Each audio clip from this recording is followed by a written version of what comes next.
Samuel Smith was born to Scottish immigrants in Hempstead, New York, on Long Island. Hempstead is part of the borough of Queens in New York City. During the American Revolution, Hempstead was a center of British sympathizers, or Tories as they were known. The British attempted to occupy Hempstead after the Battle of Long Island and used St. George as a headquarters as well as a place of worship.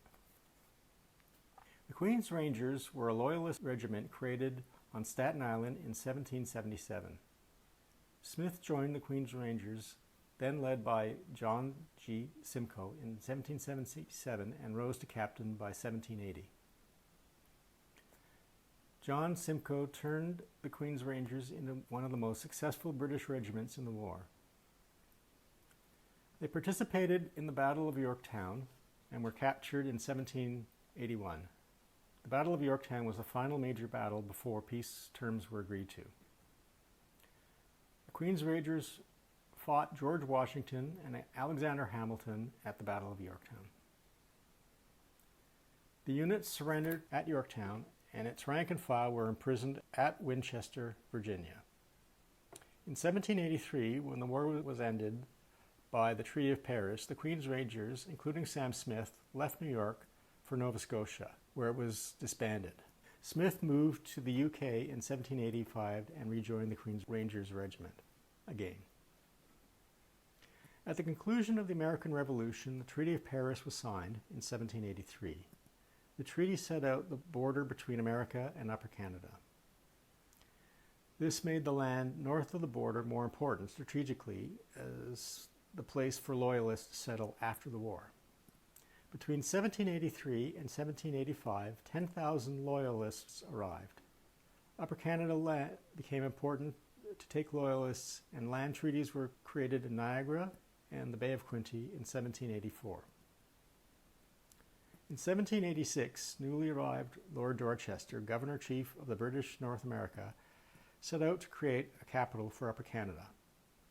His mission was to solve the problem of the newly landed loyalist. The area he chose was halfway between loyalist settlements in the Bay of Quinte and Niagara. However, his site was owned by the Mississaugas. Under the policy at the time, the British recognized Aboriginal title to land, and Dorchester arranged to purchase land from the Mississaugas. The Toronto Purchase was the purchase of lands, now Toronto, from the Mississauga in 1787. For some money, 2,000 gun flints, 24 brass kettles, 120 mirrors, 24 lace hats, a bale of floured flannel, and 96 gallons of rum. At the time, the Mississaugas believed that the agreement was not a purchase of land that extinguished their rights to the land, but a rental of lands for British use in exchange for gifts in perpetuity. There were problems with the survey started in 1788. The documentation of the treaty was incomplete, which led to its revision intended to clarify the areas purchased and sales terms.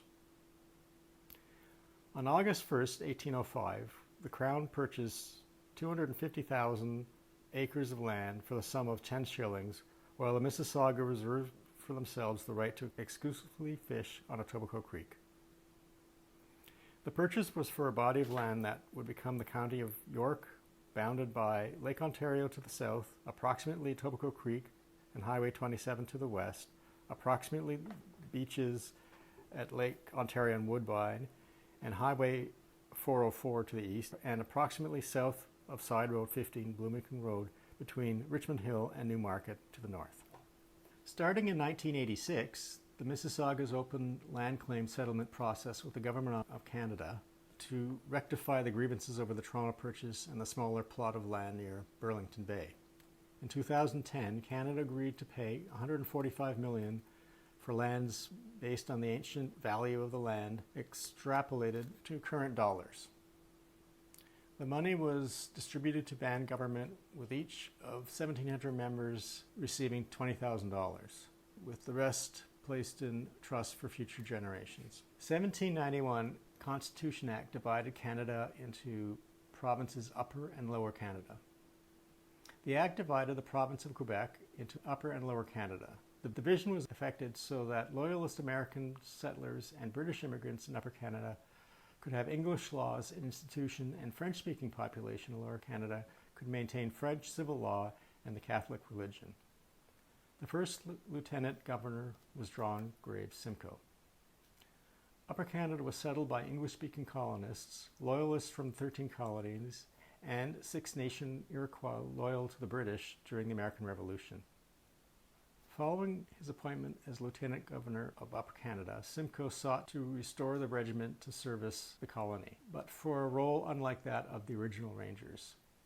In a letter written in September 1791, Henry Dundas, Secretary of State, explained that the Queen's Rangers, in addition to helping defend the new colony against American attack, would also assist in making roads and communication between the different parts of the province. In building bridges, erecting barracks, clearing lands, navigating craft, in short, assisting with any military or civil service. The Queen's Rangers were revived to form the core of the Defence Forces. The leaders, including Samuel Smith, were mostly veterans of the American War of Independence. On 1st of February 1796, the capital of Upper Canada was moved from Newark, now Niagara-on-the-Lake, to York, now Toronto, which was judged to be less vulnerable to attack by the U.S. The Rangers felled great oaks for their log barracks built on the site of Fort York. The work was slow and difficult until the barracks were constructed. The men were forced to shelter themselves in bowers made of branches. Samuel Smith took command of the Queen's Rangers in 1799. In 1799, at 45, he married the 20-year-old Jane Isabel Clark. He was promoted to lieutenant colonel in 1801. The Queen's Rangers disbanded in 1802, and he went to half pay, which was too low to develop his land. He had 9 children who petitioned the government and received monetary grant. Appointed to Upper Canada Executive Council in 1813 and served 2 terms. Served as administrator of Upper Canada in 1817 for 1 year.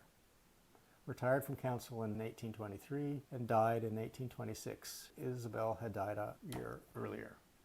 In 1796, when the regiment moved to New York, he was granted 3,000 acres of land based on his rank of captain at the end of the American Revolution. 2,600 acres were in Etobicoke, roughly Etobicoke Creek, Bloor Street, and Kipling. He built a 4-room log cabin in 1797 on the school grounds of St. Cyr Elementary School between Villa Road and Branch Road in Long Branch. He built a sawmill on Etobicoke Creek and bred horses, was not considered a good farmer. The house and 500 acres of lakefront property were eventually sold to James Eastwood in 1861 by Samuel Smith's heirs. It was the second oldest house in Toronto until 1955 when it was torn down. The original log cabin was excavated out and moved to Black Creek Village. An archaeological study in 1984 found remnants in the hill where the original site was bulldozed to. Colonel Samuel Smith Park includes 21.5 hectares of landfill created between 1983 and 1992 by the Conservation Authority. It was opened in 1996. The park land was on the land grant made to Samuel Smith in 1796. The Mary Curtis cannon is a 32-pound British heavy artillery gun used in Canada's colonial past. Made by the Cairn Company in Falkirk, Scotland in 1803, these types of cannon were usually used as defense against ships. The cannon was likely used by the British Army or Navy and perhaps used during the Napoleonic Wars between 1803 and 1815. With the change of rifle bore technology in the 1830s, these cannons became technologically obsolete. They were often sent to colonies such as Lower Canada or Australia as a benefit to their limited defense capabilities after use by the British Navy or Army. They would not have given colonies their best weapons. British Empire holdings in 1803 included Egypt, the Caribbean islands, Pakistan, Ceylon, Upper and Lower Canada, Gibraltar, Australia, and New Zealand. 5 cannons were moved to Riverdale Park from Quebec City in 1881 at the request of a Toronto alderman for a few cannons to decorate the park. Often these cannons were melted down for the metal.